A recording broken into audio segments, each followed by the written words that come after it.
Jenram sir, உங்ககிட்ட இருந்து தொடங்குறேன். டாஸ்மாக் விவகாரம் குறித்து விவாதிக்க வேண்டும்னு அதிமுக தரப்பில் ஒரு கோரிக்கை. அது கோரிக்கையோடு கருப்பு பட்டை அணிந்து வந்திருந்தார்கள். அந்த கருப்பு பட்டையில் யார் அந்த தியாகி அப்படின்ற வாசகங்கள் அடங்கி இருந்தது. முதலில் கருப்பு பட்டையை கழட்டி வச்சுட்டு வாங்கினாங்க, அப்புறம் பதாகைகளோடு வந்தாங்க. இதெல்லாம் இன்னைக்கு சட்டமன்றத்தில் நடந்தது. ஒரு நாள் சஸ்பெண்ட் செய்யப்பட்டதை பார்த்தோம். கருப்பு பட்டையை எடுத்தவர்களை மீண்டும் உள்ளேயும் சபாநாயகர் முதலமைச்சர் கேட்டுக்கொண்டதன் பேரில் அனுமதித்தார். பதாகைகள் வைத்திருந்தவர்களுக்கு மட்டும் ஒரு நாள் சஸ்பெண்ட் என்ற அறிவிப்பையும் பார்க்க முடிந்தது. டாஸ்மாக் விவகாரத்தை கையில் எடுக்கிறது, ஒரு எதிர்க்கட்சியாக அதிமுக இதை கையில் எடுக்கிறது. நீதிமன்றத்தில் இந்த வழக்கு இருக்கிறது அப்படிங்கிறதையும் பார்க்குறோம். இன்னொரு பக்கம் இன்றைக்கு சட்டத்துறை அமைச்சர் பேசும் பொழுது சில விளக்கங்களையும் குறிப்பிட்டிருக்கிறார். எதையெல்லாம் முதலமைச்சர் கோரிக்கையாக விவாதிக்கணும்னு சொன்னாரோ அதை பத்திரிகையாளர் சந்திப்பில் சொல்கிறார். இதை நீங்கள் எப்படி பார்க்குறீங்க? அதான் எதன் அடிப்படையில் டாஸ்மாக் சோதனை நடந்தது அப்படிங்கிறதுலேருந்து தொடங்க வேண்டியதாக இருக்கு. அந்த வழக்குகள் டாஸ்மாக் போட்ட வழக்குகள் ஊழியர்களுக்கு எதிராக, அதிகாரிகளுக்கு எதிராக, அல்லது லஞ்ச ஒழிப்புத்துறை டாஸ்மாக் ஊழியர்கள் மேற்பட்ட வழக்குகள் எல்லாமே 2019 16 இப்போ வரைக்கும் இருக்கக்கூடிய வழக்குகள்ல 21க்கு முன்னால உள்ள வழக்குகள் தான் அதிகம் அப்படின்னு சொல்றாங்க. அது அந்த அடிப்படையில் இந்த விசாரணை நடந்ததுல எந்த வழக்குகள்ல இந்த மாதிரி ஒரு முடிவுக்கு வந்தார்கள் என்பது பற்றிய தெளிவான ஸ்டேட்மெண்ட் எதுவும் இடியிலிருந்து வரவில்லை அப்படிங்கிறதும் ஒரு பக்கம்.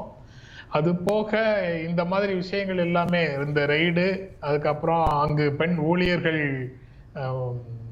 ரீட்டைன் பண்ணினது, அதையெல்லாம் எதிர்த்து அது தொடர்பாக விசாரணை வேண்டும், இந்த விசாரணையை நிறுத்தி வைக்கணுங்கிற நீதிமன்றத்துக்கு போன வழக்கிலையும் சென்னை உயர்நீதிமன்றம் அதை நிறுத்தி வைக்கவும் செய்தது. அதன் பிறகு நீதிபதிகள் வழக்கிலிருந்து விலகி கொண்டார்கள்.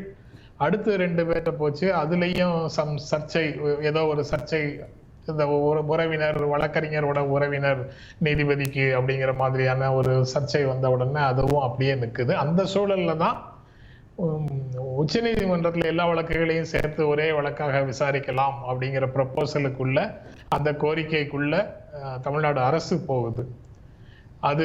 அதுதான் இதனுடைய ஹிஸ்டரியாக செய்திகளின் ஊடாக புரிந்து கொண்ட எனக்கு அப்படித்தான் தெரியுது.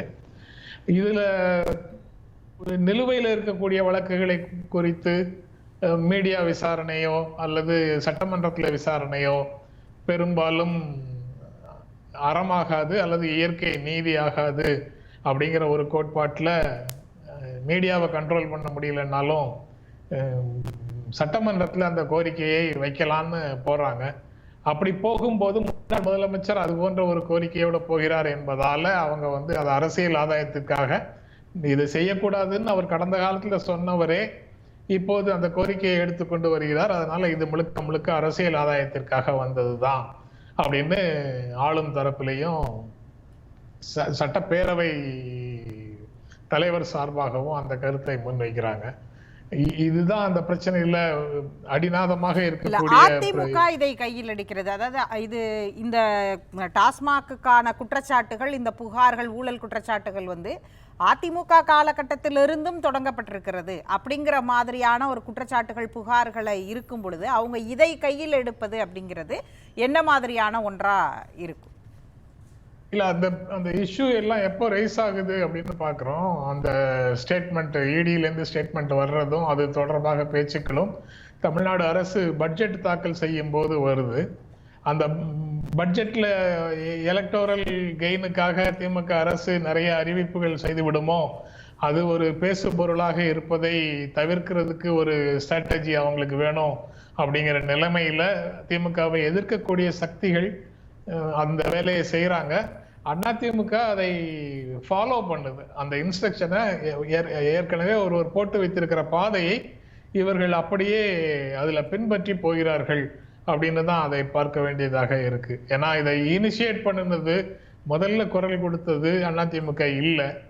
ஆனா பாஜக தரப்புல இருந்து அந்த கோரிக்கை வரும், அந்த பிரச்சனை எழுப்பப்படும் போது இவங்க தங்களுடைய வழக்குகளும் உள்ளே இருக்குங்கிறத மறைத்து தங்கள் ஆட்சி காலத்துல உள்ள வழக்குகள், இவர்கள் மீது குற்றச்சாட்டு இருக்காங்கிறது எனக்கு தெரியாது, தங்கள் ஆட்சி காலத்தில் இருக்கக்கூடிய வழக்குகளும் இதுக்குள்ள விசாரணைக்குள்ள இருக்கக்கூடும்ங்கிறத கூட மறைச்சு எல்லாமே ஒரு புள்ளியில செந்தில் பாலாஜி மேல கொண்டு வந்து சேர்க்க வேண்டும் அப்படிங்கிற நோக்கத்துக்காக அதிமுகவும் அந்த திட்டத்துக்குள்ள தன்னை இணைத்துக் கொள்கிறது அப்படின்னு தான் நான் புரிந்து கொள்கிறேன். இது வேறொருவர் அஜெண்டாவை வேறொருத்தருடைய டியூனுக்கு அதிமுக இங்கு டான்ஸ் ஆடுகிறது அப்படிங்கிற மாதிரி தான் அதை புரிந்து கொள்ள வேண்டும் அப்படின்னு நான் நினைக்கிறேன். இதுல இருந்து தான் அவங்களுடைய கோரிக்கைகளும் அதை ஒட்டி அவர்கள் நடந்து கொள்ளும் விதமும் அந்த இடத்துல தான் வருது. ஏன்னா ஈடி 1000 கோடி அப்படின்னு சொல்வதற்கு முந்தைய நாளே வந்து தூத்துக்குடியில அல்லது அதே நாள்ல முதல்லயே வந்து தூத்துக்குடியில பாஜக தலைவர் அண்ணாமலை பேசிட்டாரு செய்தியாளர்கள்ட்ட. அதற்கு பிறகுதான் ஈடி வந்து அதே நம்பரை சொல்லுது. 2019 தேர்தல் அறிவிப்பு வருவதற்கு முன்னால எலெக்ஷன் கமிஷன் பிரஸ் மீட்ல தேர்தல் டேட்டா சொல்றதுக்கு முன்னாடி பாஜக தலைவர் ஒருவர் வந்து மீடியா செல் தலைவர்னு நினைக்கிறேன், அவர் வந்து எப்போ எலெக்ஷன்ங்கிறத டேட்டா அவர் போட்டாரு. அதே டேட்டா தான் இசியும் சொல்லுச்சு. எனக்கு அதுதான் நினைவுக்கு வந்தது இந்த பிரச்சனை வரும்போதும். பாஜக முதல்ல சொல்றத அப்படியே இசிஐ அன்னைக்கு இன்னைக்கு இடி அப்படின்னு அதே நம்பரை அப்படியே சொல்றாங்களே அப்படின்னு தான் தோன்றுகிறது. இது ஒரு தெளிவான நிலையை காட்டுது. இந்தியா எந்த நிலையில் இருக்கிறது என்பதை ரொம்ப தெளிவாக காட்டுவதாகத்தான் பார்க்கிறேன். இவ்வளவுக்கும் மேலதான் நாம வந்து அரசுகளின் மீது நம்பிக்கை வைத்து பேசிக் கொண்டிருக்கிறோம், நீதிமன்றத்தின் மீது நம்பிக்கை வைத்து பேசிக் கொண்டிருக்கிறோம், கான்ஸ்டிடியூஷனல் பாடிஸ் எலெக்ஷன் கமிஷனை பத்தி அதன் மீது நம்பிக்கை வைத்து பேசிக் கொண்டிருக்கிறோம். பட் அந்த நம்பிக்கையெல்லாம் தகரும் விதமாக 1000 நடைமுறைகளை நம்ம கண்ணால பார்த்தாலும் அதையும் மீறி நமக்கு கடைசியில இதை தவிர வேற என்ன வழி இருக்குது அப்படின்னு எல்லாவற்றையும் நம்பிக்கொண்டே இருக்கிறோம். அந்த நிலைமையில தான் இந்த சூழல்களை எல்லாவற்றையுமே பார்க்க வேண்டியதாக இருக்குது. நீதிமன்றத்துல அதாவது சட்டத்துறை அமைச்சர் சொல்லும் பொழுது நாங்க வந்து டிரான்ஸ்ஃபர் கேட்கல, கவுண்டர் தான் ஃபைல் பண்ணியிருக்கிறோம், அதை அவங்க எதிர்க்கட்சி சரியா படிக்கல அப்படிங்கிற ஒரு வாதத்தை முன்வைத்தார் பத்திரிகையாளர் சந்திப்புல. நாங்கள் வந்து வேறொரு மாநிலத்துக்கு டிரான்ஸ்ஃபர் கேட்கல, கவுண்டர் தான் கேட்குறோம் அப்படிங்கிறதையும் எல்லா வழக்கையும் ஒன்றாக உச்சநீதிமன்றத்தில் விசாரிக்கணும் அப்படிங்கிறதான் எங்களுடைய பிரேயர், கவுண்டரில் நாங்கள் அதை தான் கேட்டிருக்கோம் அப்படின்னு சொல்கிறார். பிறகு இந்த டிரான்ஸ்ஃபர் அப்படிங்கிறது இந்த சர்ச்சை எழுந்த இடம் எது? இல்ல, அது வந்து நீதிபதிகள் முதல்ல ஒரு 2 நீதிபதிகள் ஒரு சர்ச்சை வந்ததற்கு பிறகு அவங்க விலகுறாங்க.